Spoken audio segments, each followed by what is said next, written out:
Les températures sont en chute libre et cette année encore, l'arrivée du froid nécessite de rallumer la centrale à charbon de Saint-Avold en Moselle. Même si, depuis 2 ans, on nous promet sa fermeture, Émile Huchet reste incontournable. Amanda Jacquel, vous nous avez rejoint pour faire le point.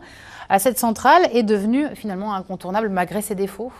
Eh bien sûr, oui, il faut dire qu'elle est historique puisque son entrée en production remonte à 1951, il y a plus de 70 ans. Aujourd'hui, à plein régime, la production de cette centrale, elle permet d'alimenter 600 000 foyers, soit un tiers des habitants du Grand Est. C'est une goutte d'eau dans la production totale d'électricité en France puisque la centrale n'en produit que moins d'1% par an.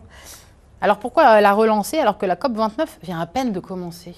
Eh bien, à 100 € par mégawattheure, le charbon reste compétitif.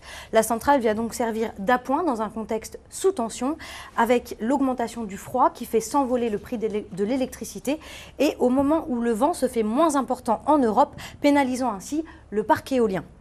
Mais le charbon reste hyper polluant, il est le combustible fossile le plus polluant, principale cause du réchauffement climatique dans le monde et la première source d'émissions mondiales de CO2. Ces émissions sont particulièrement nocives pour la santé. D'ailleurs, selon une étude de plusieurs ONG qui remonte à 2016, le charbon a provoqué près de 23 000 décès prématurés en Europe et 1400 en France. Alors aujourd'hui, il reste 2 centrales à charbon en France, c'est peu par rapport à nos voisins qui continuent à carburer au charbon. Eh bien, malgré ses défauts, le travail a repris sur place. L'une de nos équipes s'est rendue sur place au premier jour d'un redémarrage qui, vous l'avez entendu, fait toujours autant parler. Marie Luff, Emmanuel André. Des prix de l'électricité qui repartent à la hausse et c'est la centrale qui redémarre. Alors on est aussi réactif parce qu'on est comme une voiture qui serait à l'arrêt avec les clés sur le contact. Il suffit d'appuyer sur les boutons de démarrer.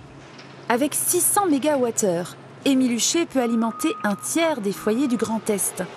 C'est la 3e année consécutive que la centrale vient compléter les besoins en électricité de la France. On pourra remettre la centrale en route jusqu'en 2027 en 100% charbon puisque le président de la République l'a annoncé comme tel.